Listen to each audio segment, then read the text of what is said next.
So, kumusta mga kanoisy? Welcome back sa ating YouTube channel, Filipinoisy. So, ngayong araw, another update naman tayo patungkol naman ito sa WPS nating mahal, ano? So, yun, ang video ito ay mula kay Melb's Castle. So, meron to pamagat na mauning pinaatras lahat ng barko sa Baho di Masinloc, natakot sa 2 German warship papunta ng Manila. So, yun. Medyo, ewan ko kung, I think good news to. So, bago natin simulan, Melb's Castle, supportahan nyo yan. Tapos, syempre, kung trip nyo ng mga ganitong reaction video, may kasama kayo manood. Huwag nyo na rin kalimutan supportahan yung YouTube channel at Filipinoisy. So, mga kanoisy, hindi na natin ito patatagalin pa. Simulan na natin, baka agawin pa ng China. Again, ang pamagat ng video ito, mauning pinatras lahat ng barko sa Baho di Masinloc. Natakot sa 2 German warship papunta ng Manila. Nako. So, yun, again, Melb's Castle, Filipinoisy. So, like, comment, share, subscribe. Start. Navy frigate at combat warship ng Germany Ulit lang ha. Start 0. German Navy frigate at combat warship ng Germany dumaong sa pier sa Manila. Nako. Etong dalawang barkong pandigma na to yung nagpataranta sa Chinese Navy matapos dikitan. Anong ginawa ng China? Wala nga. Tapos usapang lumayas ang China sa dadaanan ng Germany. Dito ay nakasahan tuloy ng Chinese Foreign Ministry ang Germany. Diba? Takot nga sila sa Germany sa US pa kaya. Lagay raw sa delikadong sitwasyon ang buhay ng mga incheck. Dumaan rin kasi to sa Baho di Masinloc na sakop ng West Philippine Sea pero walang nakitang China coastline. Baka binalaan na ng China na magsilayas kayo dyan, kapwa ko mga incheck, may kalaban tayong dalahan. O diba, pag sa iba mga duwag yang China. 我们尊重各国依据中国法律和包括联合国海洋法公约在内的。 Basahin lang natin na hindi ko kasi nahahabol eh. We respect countries' right to navigation in relevant waters in accordance with China's laws and international law, including UNCLOS. We respect countries' right to navigation in relevant waters. Talaga ba? Bakit sobrang inis na inis nyo kapag dumaan yung Germany dyan or yung Japan or ano pa mga bansa na napapadpad dyan? 'Di ba? Kaya nga ito sila sinupalpal sila ng Germany. Anong pakin nyo kung dadaan kami dito? Kayo nga napapadpad nga kayo sa ibang dagat na sobrang layo na sa bansa nyo 'di ba? Tapos ngayon, ito na naman yung some kind, tawag dyan, ito na naman yung some kind pinagsasabi nila na hindi naman tumutugpa sa mga pinaggagawa nila. Mga sira talaga. 国际法在相关海域享有的航行权利，但坚决反对打着航行自由的旗号。 But we firmly oppose act of provocation under the pretext of freedom of navigation that harms China's sovereignty and security. Yan na naman yung mga excuse nila na kesyo na po provoke daw sila, kesyo harm daw sa kanila, kesyo yung sovereignty nila is inaano. Kayo lang naman yung sobrang paranoid sa mga ganyan 'Di ba? Nainggit lang kasi kayo kasi yung Philippines kinakampihan ng napakaraming bansa. Kaya kahit na sabihin natin na yung pinunta lang naman ng ibang bansa is ibang matters yung kayo, nakapokus pa rin kayo na, Philippines, you're playing fire. 'Di ba? Binibigyan nyo agad ng kahulugan. Biruin nyo, pati yung mga military exercises natin na dati pa naman natin ginagawa. Ginagawa din ng mga ibang bansa. Tapos tayo lang talaga yung pag-iinitan. Sobrang sila ewan ko. Confident sila na malakas sila, pero sobrang nila. Sobrang paranoid nila. Like legit. 挑衅和危害中国的主权和安全。 Agad namang tinalagan ng commander ng German Navy ang paratang ng Chinese. Anong nilalagay sa delikado ang buhay ng mga incheck? Wala raw ginagawang dangerous action ang Germany. Dumaan lang ito. Papaanong nilabag nito ang karapatan ng China? Exercising our right to navigate on the high seas and international waters. Obviously, we got some attention from the Chinese Navy, but this was somehow, I would say, safe and secure. Pinamukha ng 'Di ba?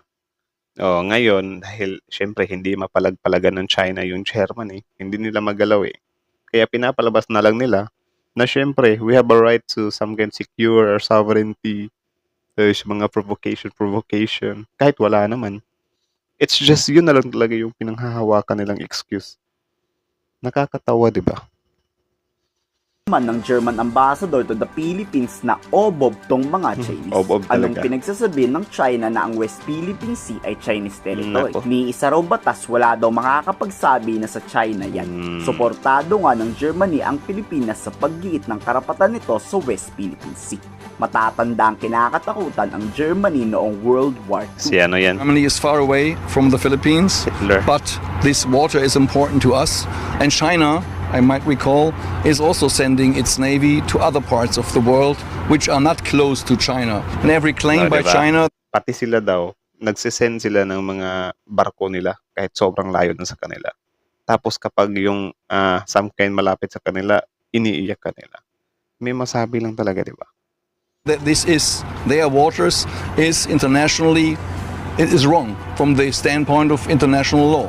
Handa ang Louder. Germany ipaglaban ng Pilipinas kung kinakailangan. Nice. Dapat raw mapanatili ang free at open Indo-Pacific Dapat lang. na dinidiktahan ng mga Chinese. Nagpapasalamat naman ang Germany sa warm welcome na ibinigay ng mga This Pilipino. Indo-Pacific Deployment 24 is a clear symbol of Germany's commitment to the international rules-based order, to the freedom of navigation, to the freedom of passage Yun. everywhere in the world. This is why Louder. these ships, both of them, are here, and why this visit is so important. As you know, Germany is the third biggest trading nation in the world Yun.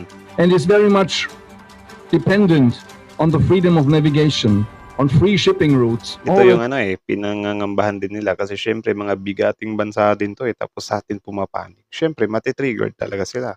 Pero problema na nila yun kasi yun, sobrang paranoid nila, di ba? the world, all over the world, but also and particularly in the South China Sea. So again, China. this is to underline our commitment to the international rules-based order.